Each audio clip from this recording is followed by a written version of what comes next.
Because so many people look at like a relationship or marriage as this like final end goal. Like once you get that, then you'll be happy. And yeah, don't you? I have pepper spray in my bedside table. I have a security guard now. Yeah. What's wrong with me? I'm 20 years old. I'm 25 years old. I've never had a serious relationship.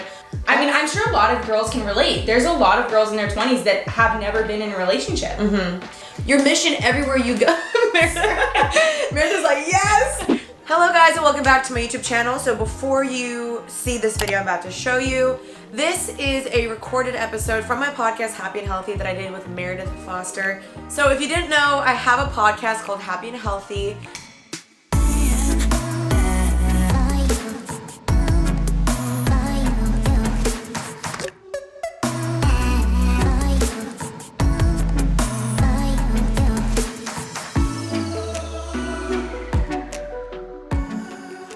It's where I talk about all things mentally, physically, spiritually, and emotionally, and how you can grow in all those areas.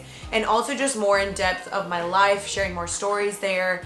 And it's just a place for me to be really like real and raw and honest. So I don't normally film my podcast episodes, but this was an exception. I filmed this one today with Meredith Foster. I wanted just to upload this one because I feel like this could be hopefully something really beneficial for all you single people out there. We just get into some really good conversation about, you know, how to be happy and healthy and single. We also filmed an episode with Meredith on her podcast. It's called Unfiltered Faith. So go check that out and make sure you guys subscribe to my podcast. You can leave a review. You can find it on iTunes and Spotify and on Anchor. So all those will be linked down below. But hopefully you guys enjoyed this conversation between me and Meredith and you find it beneficial. And let's just get right into it. Hey guys, welcome back to Happy and Healthy. It's Jeanine Amapola, and today I am here with a special guest.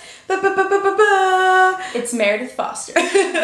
Meredith Foster is with me today, and I'm so excited because we've both been on YouTube for like ever. A long time. Like 2009 for me. Yeah, for me it's 2008. I'm old. Okay. I know. I'm really old. Ooh. Wait, was it? No. 2008? No, you're right. No, 2010. Okay, yeah. Because I grew up actually watching, I think you were one of the first people I started watching, and I was like... Bethany. Yeah, Bethany, Megan Hart's Makeup, Michelle Phan. So basically, we go way back. Mm-hmm. But Meredith is a YouTuber, a podcaster. Tell them kind of where they can find you. So I have a podcast called Unfiltered Faith, and then I'm just Meredith Foster on all socials, and I have a book out right now, Fostering Your Best Self, and that's me in a nutshell. That's so exciting. Yeah, she just released a book, so if you guys want to go check that out, definitely go do that. And the reason why I want to bring Meredith on is just because, first of all, like we're both Christians, and so we just have a lot in common. Like, I don't think I've like related to a YouTuber as much as like you. I've never related to anyone. Yeah. And it's really nice because like anything she posts on Instagram, I'm like, yes, girl, yes. I'm like sending the clapping emojis because I just there's a lot we agree on. And yeah, a lot. A lot. And so we're both also single. That's another commonality we have, which leads me to today's topic. And I wanted to talk about the importance of singleness. How do you steward your single years as best as possible? What does that look like? Because it's so important. It really is. And a lot of us learn the hard way. Like we go through things and we grow from our mistakes. And sometimes I don't even like to look at it as mistakes because we really are like you're evolving into the person and you're learning from these things and you're becoming who God created you to be. And that's really what I've taken from all my past experiences. And I've never been in a relationship actually. So I'm like fully, I don't even know what a healthy like relationship That's crazy. looks like. So I've been in 3 long-term relationships. Wow. One in high school, one in college, and one post-college. Okay. And you're 26, I'm 24, so. But really though, like for a 24-year-old, like, I mean, I'm sure a lot of girls can relate. There's a lot of girls in their 20s that have never been in a relationship. Yeah, maybe you're listening to this podcast and you're like, I've never been in a relationship. And I feel like maybe you get these same DMs, but I get DMs from girls all the time being like, what's wrong with me? I'm 20 years old. I'm 25 years old. I've never had a serious relationship. Why won't God like allow me to have a relationship? Like there has to be something wrong with me. to me, I'm almost like, no, that's a blessing. Like, that is protection. You don't have to go through like what I've been through. Like, heartache and heartbreak is easily one of the worst feelings ever. And so for you to get to avoid that, I think that is honestly such a protection and a covering over you. So I don't look at that as negative. I look at that as a positive. And like, now you don't have like the baggage or the scars or the old memories, or like, for me, I'm like, oh, my ex-boyfriend used to do this to me, and now the next boyfriend, I kind of compare, and like, I don't want to do that. And so I honestly think that's kind of a blessing. It's such a blessing, and rejection is really God's protection. Yeah. And so that's a way to look at it in a positive way. Like, if there's a guy that you had your eye on or that you liked, if that person doesn't reciprocate those feelings, we have to just look at it as like, okay, God didn't want me with this person, and there's someone else out there that's better for me and better suited for me. So looking at it that way, and just taking that time of singleness to really learn more about yourself, to really heal anything that happened in the past, and just focus on seeking the Lord in your relationship with Him, and then that person will come up beside you, and you guys can build each other up and edify and grow with each other. That's so good. I'm gonna open the window really quickly because I'm actually sweating. Okay, so maybe you're like us, and you've been single for a while, or you've just been in a season of maybe loneliness, or you're just like, why am I so single? Why can I not find somebody? Is there something wrong with me? Maybe you're just questioning yourself. And we kind of wanted just to talk today about like why singleness is a gift from God and it shouldn't be looked down upon. Because so many people look at like a relationship or marriage as this like final end goal. Like, once you get that, then you'll be happy. And I think that's like a lie from the pit of hell. Yeah. Because it's like, if you're not happy in your singleness, like you're no guy, girl, marriage, relationship just gonna magically come and solve that. That's why, like, you gotta be content now, content with yourself, your purpose, your calling, like your value, your identity. Your identity is everything. And rock that now. And when a person comes along, it's like, awesome, I'm already complete, he's already complete, or she's already complete. We don't have to complete each other because we're both already complete. So I think the goal of singleness is to be as happy and healthy and complete as possible. It's so good. That's like the first thing I learned, like right after I went through some of the things in my past. Like, I was like, okay, I need to be whole and complete on my own before I'm getting into a relationship, because I felt like I was looking to people to fulfill me, when in reality, Jesus is the only thing that's going to fill that hole. And that can go with so many different things, whether like it's, if you're, going to material things or alcohol or whatever, like there's things that we go to fill that and relationships are a huge part of that. Like, people use relationships as a thing to like, 100%. They settle. Like, I know so many people and I just would rather wait on God's perfect timing and not get into something that could possibly just distract me from my purpose and the plan God has for me. Right. I think that's so good, because I even think like needing someone to complete you is just a sign of codependency, which is a whole nother episode I want to talk about. But that's just a sign of like, I'm codependent on this person. My happiness, my joy, my value, my identity is dependent upon this person. So it's like, what happens when they leave? Then all of a sudden, all of those things, value, worth, identity, everything is shattered, because you're like, wait, I placed that in that person. So you have to find it first in yourself and in the Lord. And so what would you say, like, what have you done in your life that you feel like that has helped you do that? So a few things that have, I think, really helped me is just really, I know this sounds, honestly, this sounds silly, but I like go on dates with myself and Jesus. Like, same. Like, I've been really just falling in love with Jesus. I go to the beach, I listen to worship music. I'm just so like fixing my gaze and my eyes on Him that I don't even really desire. I have a desire for marriage someday, but I'm not like desiring to be with someone, because Jesus is what is like fulfilling me. And so for me, like, just going out, having fun by myself with friends, and just doing things that are fun, like having fun with people that you enjoy to spend time with, like, that's going to be such a great thing to do. Because if you're at home just sitting there, you're going to feel lonely. Like, I feel lonely a lot of the time, but then I'm like, okay, Meredith,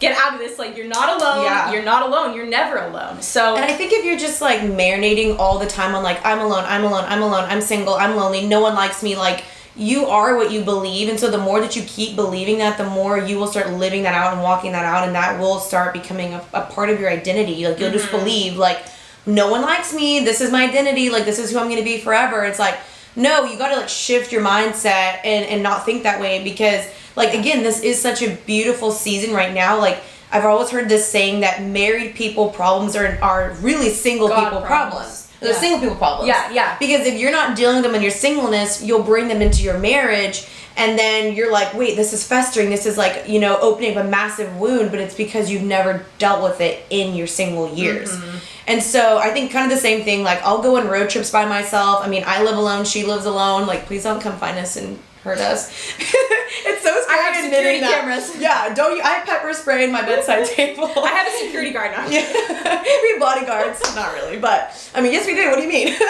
But like, we're so content being alone because we've learned to be comfortable in the uncomfortable. Like, it is uncomfortable to be alone sometimes. It is. And going on my first road trip by myself, I was like, this is eerie, it's scary, but like, I learned so much about myself and loved it, and I was like, wow, this is so fun. So like, really, you are dating yourself, you're getting to know yourself, and there's so much freedom in it too. I remember when I was in high school, I didn't have very many friends, and I was kind of the person to just be okay with walking around the halls alone, and I didn't always feel like I needed to have someone like walking with me. And there's like, that independence is so freeing, and just feeling like you don't, like you're not, your happiness is not dependent on someone else, basically. Like, just going out there, doing your thing, it's very freeing. Like, it feels good.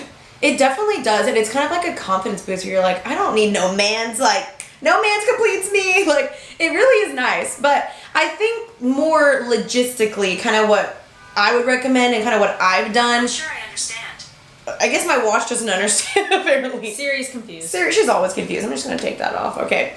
No, I mean, it definitely takes time. Like I said, sitting in the uncomfortable, like, anything that is a little uncomfortable is probably good for you, because it's like those growing pains, and that's like what God does all the time. Of like in John 15, how he prunes the branches that don't bear fruit. If you guys don't really know what that means, go read John 15, and it talks all about that there. But I think in your season of singleness, he's going to do a lot of pruning, and you want that, even though it's painful, but you want God to reveal the areas where you're like, I feel like I need a person to complete me. So you want to be secure in your own, and then ultimately just finding your identity in the Lord. And like, what does that look like? Like, that means like going through the Bible, going through the Word, and saying, what does God say about me? And then you say, okay, like, these are literally, I'm entitled to believe this because his word is true and this word is for me. And you start kind of putting on like the crown of like, I'm a child of God. I'm a daughter of the King. And once you start placing that identity, you're like, okay, if I'm a daughter of the King, the man that has created the entire universe, I'm not going to let a man disrespect me. I'm not going to let a man disrespect my body and take advantage of me. Yeah. Oh, yeah. That was a huge lesson that I had to learn. I mean, me too. Don't we all? We all literally, what's so cool I think about is like, everyone is on their own journey, and we're all on different like parts of it. And so we went through, like, I'm sure we went through similar things, but at different times. And so even if you're listening to this, it's like, you may be at a stage that we already went through. So I think it's so cool to be able to connect with people and like share this experience. And I know a lot of me is like, you can cut this out. Hold on. I just need to take a breath. I literally am out of breath. Take a sip of my coffee. I love, so there's this, what is this quote? Let me think about it. Hold on. Is it from Todd Michael? No. Speaking of which, he is so good. Wait, y'all, go listen to this sermon from Rich Wilkerson. It's called Single and Secure. Oh, I still haven't, I need to listen to that. It is so good. That one completely inspired me. Go listen to that one. It's from VOUS Church, which is VOUS, VOUS Church. I need to watch that. I listened to it twice because it was that good. What was the takeaway from that? It was also saying, like, in the Bible, like in Proverbs 31, how it's like, he who finds a good wife finds a good thing. And there's so many girls just like throwing themselves out there because they're like, I need someone to love me. I need someone to accept me. And he's like, no. A good man will find you because you're on your journey. You're doing your thing. You're so confident in the Lord. You're running this race. And next thing you know, he's like, wait, I'm running up next to beside you and I want that. Like, I want what this girl has. And you're just doing your own thing. You're confident. You're secure. You're like, I don't need a person to complete me. And then the man that is secure and single as well comes alongside you and finds you. And he's like, let's do this together. Let's run this race together. That's so good. That's like exactly where I'm at right now too. Do you remember what you were going to say? No. Okay, hopefully we'll pray that she remembers that. What other like practical things would you say has helped you in your singleness? Definitely journaling. I do a lot of journaling. Me and too. I think just like writing down some things that maybe I still need to heal and fully recover from, that I don't like, that I repress, because I've done a lot of repressing of my emotions and feelings in the past. And so just writing is so helpful. And then even if you don't like to write, if you like to sing, you can write music. That's something that is really great. Another practical thing. I feel like also just even like hanging out with like other single people, like people that are in the same walk of life as you. Because I have a lot of single friends, and everyone, I mean, especially in LA, I don't think there's as much pressure to get married than there is in the South. Like me being from Texas, like, isn't that weird? Pretty much all my friends are married back at home. So I'm like, and I go home. You're and I'm like, and then there's me. But like everyone here is so just like, hey, let's go to the beach. Rush. Like no one cares, which it's really, really nice. But I know it's so easy. Here's another thing I would say is the comparison. It is so easy to scroll on Instagram. It's so easy to look at other couples and be like, they have it all together. Their life is perfect. That's exactly what I want. But like, you have to remember that there's always more than meets the eye. That couple could be toxic. There could be issues. They probably fight. Like every couple fights. So like to kind of want what someone else has is not like God's plan for us, because you have your own unique story and path. And he's going to create something unique to just you. So wanting, like I guess we're like coveting like another person's relationship is not what God has intended for you. And it's good that you can take things you admire, things you want, but like just remembering that like your own story and path is so unique to what God has specifically for you. I agree with that. That reminds me of Pastor Mike Todd's relationship goals, because he talks about how what is a real relationship goal, because we see these people on Instagram and YouTube and we don't know what's going on behind the scenes. So he breaks down like what actually is a relationship goal. Right.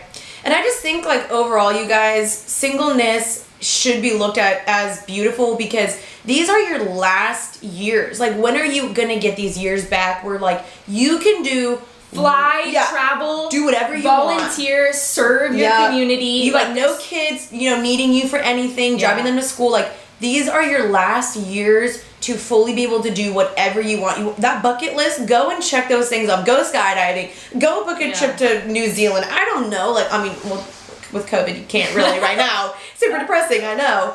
But like these are your years to do what you want to do and not necessarily be selfish. Like she was saying, like give back, serve. And as you're just rocking your single years as best as you can, like get as healthy as possible.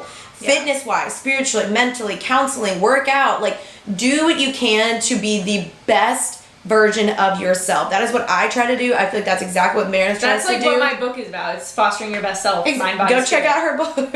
But literally, I think it's so true. And then again, like you'll find someone that's doing the exact same thing, because like a guy is going to want, I mean, I can't just say this is like, there's guys that listen to this too. A guy or a girl, like overall, I feel like you want someone that's confident. You want someone that is just like, living their best life, that they love the Lord. They're able to pour out because they're already fulfilled. So they're able to pour out everything that they have, their love, their time and all that stuff. Right. They're not taking from you. Exactly. There's a lot of like energy drainers out there. Yeah. Oh my gosh. We've experienced that. Yes, girl. We know. It's a crime. But that's why, like your cup is full, so then you can pour back into other people. But when your cup isn't full, you're constantly looking, someone fill my cup, fill my cup, fill my cup. And that's where, again, the codependency comes in. So I think, just like being the best version of yourself is what I would recommend. I think that's what I like to do. So, I mean, like we say, like you date yourself, like go on road trips, like eat healthy, work out, like find things you like whether that's surfing, running, biking, like read books. Like I really do think these are the years to learn about yourself, what you like and what you don't like. And just to remember that this is a gift, and shifting your mindset of saying this is negative, because I feel like with just culture, media, movies, whatever, it's like, again, the end goal is always get married, have kids, whatever. But like you can still live your best life in your singleness. You totally can. Oh yeah. I feel like we're doing we are right now. Okay, this is something we were talking about earlier, and we were saying that we almost love being single too much. I think I'm getting to the point where like I'm afraid to be in a relationship because I know I have to let down all my walls. I hate it. I built up all these walls and like I don't want to let anyone in. That's where I'm at. I'm like, oh no, they're gonna see the real me now. I know. So like, okay, I'm going on a date on Thursday, and like, I mean, I've gone on dates and I've like, kind of talked to guys, and when it gets down to like really the commitment part, I'm like, oh my gosh, like I start. Yeah, it's the commitment. It's the commitment. Oh, I start panicking. I'm like, oh my gosh, do I really want this? Like, what's gonna happen? Like, am I gonna have to get married? What are our children's names? Like, I freak out, and that's probably an issue. You're an overthinker like me. It's okay. Yeah, if y'all are an overthinker out there, like, we get you. Yeah, but that's also, I think, another thing, like, in your singleness, you got to identify the root of, like, okay, why am I scared to be in a relationship? Why do I have commitment issues? I'm not saying I have commitment issues, but I'm just so, I don't want to get hurt again. It was funny. But literally, like, I feel like my walls are so high, and I'm so scared to be hurt again that I'm like, oh, no one can bring these down unless I really, really trust you. And that's where we have to just surrender. We have to be like, Lord, take this away from me, this anxiety, and just surrender that, because that is something that's our flesh being scared of being hurt again. Mm-hmm. So, singleness, the daunting topic. I just think, again, you have to be really careful of, like, what you're filling your mind with, because so many movies, they just always are filling your mind with, like, relationship equals happiness, or like what it should look like, when in reality it's like a lot of that stuff is so unrealistic, big time, that we get this idea in our heads and we start comparing and we're like, well, if it doesn't look like that, it should have gone like that, and then when it doesn't happen, we're like devastated. Well, and also I feel like we're all comparing ourselves to like movies in The Bachelor, which is not reality. Wait, what? Movies in The Bachelor? The Bachelor, like, or The Bachelor. Oh, yeah. Where, like, you're going on these, like, fancy dates. No, and, like, helicopter rides. Don't It's like, you cannot compare it's so that. Fake. It's so fake. I mean, literally, I know people on the show, and they're like, it's fake. So, that's the thing you need to be super careful, is, like, wanting something from, like, movies or The Bachelor, because it's literally scripted. Yeah. Like, Yeah. So being careful of kind of like what you're filling your mind with. Or just to have that discernment. Like, you can watch it, because I know we watch love it. The Bachelor. Just knowing, it's like, okay, we know this is staged pretty much. Like, we know that this is not how it's going to go. So just having that discernment is very important. Right. And I think something also as well is like, just in your community, I think it's important to let people in, because you want to let people in and say like, hey, I am feeling lonely. I'm feeling really sad. I feel like I really desire a boyfriend. Now, I don't think there's anything wrong with desiring marriage or desiring a boyfriend. Like, there's nothing wrong with that. Like, I want to get married one day. Like, I'm sure you do too. Like, I want to have kids one day. Like, for sure, I want that. But it's not, you can't keep dwelling on it. Like, because the more you're dwelling on it, the more it's just going to keep like flooding your mind. Every day you're going to think about it. And you want to be careful again of just how much you're dwelling on like loneliness and singleness, and just trying to reshift the thinking of like, okay, no, like, these are my best years. Like, I'm not going to have this again. Like, this is my time to love myself, to grow, to learn about myself, to do whatever I want. Like, date around, like, figure out what you like and what you don't like. Well, within reason. Yeah. Within reason. Let me say that. Been there. Yeah. Be careful. Yeah. Don't, okay, we can also talk about this. Like, leading people on is something I've been afraid of, because I know I've personally been led on, and so I would never want to do that to a guy. So I always am very upfront and clear about like what this is, or just we're talking as friends. Like, I just never want anyone's feelings to get hurt. Yeah. Because I know I've been there. I'm like, I would never want that for anyone. Are you saying like pity dating then? No, I mean like when you're talking to someone. Because people get their hopes up, especially when you can't. When in our age of dating, because everything is like dating apps and over messaging people online, it's like you can't actually. You don't have an idea of what they're thinking, because you're just reading their words. You're not hearing from them in person. Like, you're not face to face yet. So you have to be careful of like not getting your hopes up or making false realities. Like, I'm guilty of that. Like, I'll literally make a reality in my head that doesn't even exist. Yeah. Like, it's just, I think in this day and age, dating is just it's so tricky. It really is. So what was I saying about, like leading people on, like just being careful about other people's feelings and just taking that into consideration when you're like dating. Yeah, totally. I think that's so good. And so I think there's a lot of sermons you guys can check out from VU Church, Relationship Goals Series, and The Porch. They all talk about, sorry, there's a card going by. They all talk about like singleness and how to steward that well, and just dealing with like loneliness, because I do want to validate you guys in the sense of like, yeah, like there are girls that maybe haven't been in a relationship for 4 years or forever, or you do feel lonely or you don't feel desired. And we want to validate you in that sense of like, we know what that feels like. It's hard, but you want to try to like flesh that out before you get in a relationship and take that up with the Lord and bring community into that. Maybe bring a counselor into that. Journal through that, like she was saying. I journal almost every single day, and it is the most like therapeutic, healing thing for me. And just again, remember, like, these are the years, like, we want to deal with everything. If you don't, there's this saying I heard that's like, you can't heal what you won't reveal. Oh, so, yeah. Yeah, right? So if you're just, like, suppressing, like, I don't want to deal with it, I just want a boyfriend to cope and, like, numb this pain, then you're not really healing the root. Like, we want to always get to the root of the problem. Yeah. Because otherwise you're just covering up things with a Band-Aid, and then that Band-Aid's going to get ripped up, and then there's going to be a huge wound underneath that you've never dealt with. I love that. I also like how you said about the revealing. I thought about this because when I was repressing everything and not sharing what I was struggling with, when you start to share your struggles or what's going on internally, that's when you start to heal. When you actually reveal those things that you're thinking are like just secrets in your head that you're scared to tell anyone, that's like when I started finding healing from like my eating disorder and all that stuff is because I finally started to share it and talk to people and just let people into my mind and let people into my head with me. So good. I think community is so unbelievably important. And something that I even noticed that Meredith was doing, like when I came over, I saw that you had written a letter to your future husband.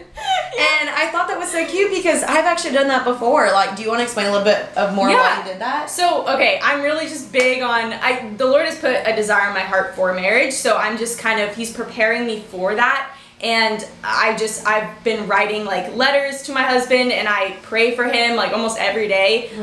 Just because I just feel like that's what I'm called to do, and I just think my next thing in life is going to be raising a family and just having this amazing godly spouse, and I'm just really excited. So that's what I've been doing. Yeah, I've done that before too, you guys, and so I think that's another tip you can do is like during the singleness, like pray for what you want, write down what you want, and figure out like what does a godly spouse look like, and remembering like, okay, so this book Sacred Search, I've talked about this I've heard about that, and also the one Marriage in Light of Eternity by Francis Chan. Oh, I haven't heard that one. That one, it's very similar to the one you're reading. It's so good. Y'all, freaking Sacred Search by Gary Thomas, it will give you an incredible guideline of like going through my single years and as I'm going through my dating season, what should I be looking for? So that it asks you some incredible hard questions that I think everyone needs to answer again. So it's called Sacred Search by Gary Thomas. I recommend reading that in your singleness because that completely reshaped what do I want and what am I looking for as I'm dating. And if a guy doesn't like fulfill that to me, I'm like, sorry, bye. Like if you can't do ministry with me, if you're not ultimately leading people closer to the Lord with me, you're not going to raise godly children with me, you're not going to like your mission everywhere you go. Meredith's like, yes. But like ultimately, if that's not your goal, then you're not going to work for me. I'm sorry. So as you're in your single years, you can discover what is it that I really want and I don't want. Like make that little list, journal about it, pray about your future husband, write letters to him. Like that's what I do. That's what she does. And I think it's a really, really great way just to kind of like know a little bit more of what you want. And during your single season, like it's just a good way to kind of like, what am I saying? It's like steward the years better. As time is passing, like you might as well be praying for him and journaling about him and like figuring out what you want and don't want. We love it. So yeah, I think those are some of the tips. That was helpful. I mean, I feel refreshed. I'm like, okay, I am still single. I need this for myself. No, I know, same. Yeah, but again, just learning to like try to love the years. Like they can be really fun. Life is what you make it. You can make it awesome, or you can sit and sulk. And you have the choice every single day to make it positive or negative. And so, I mean, hopefully this is some encouragement. So if you're going through singleness, I hope this helped you out and hopefully you gained something from this. Stay encouraged, guys. Yeah. We're rooting for you. We are rooting for you. We're both right single as well. Yeah, we feel you, and I just believe like in God's right timing, He will bring the right person. So stay faithful to the Lord. Just stay super faithful, run the race.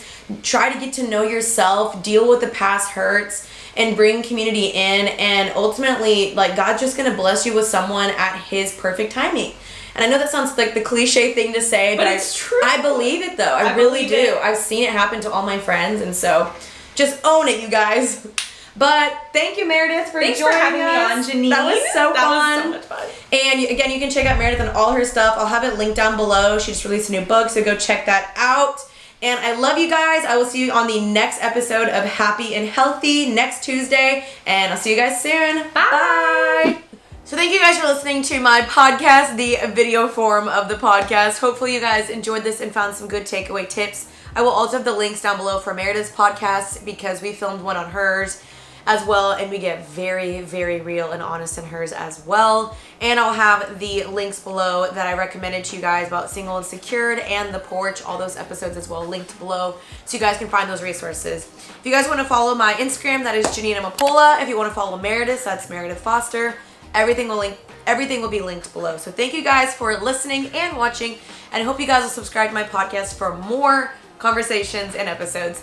See you guys soon. Peace out, Girl Scout. Bye, guys.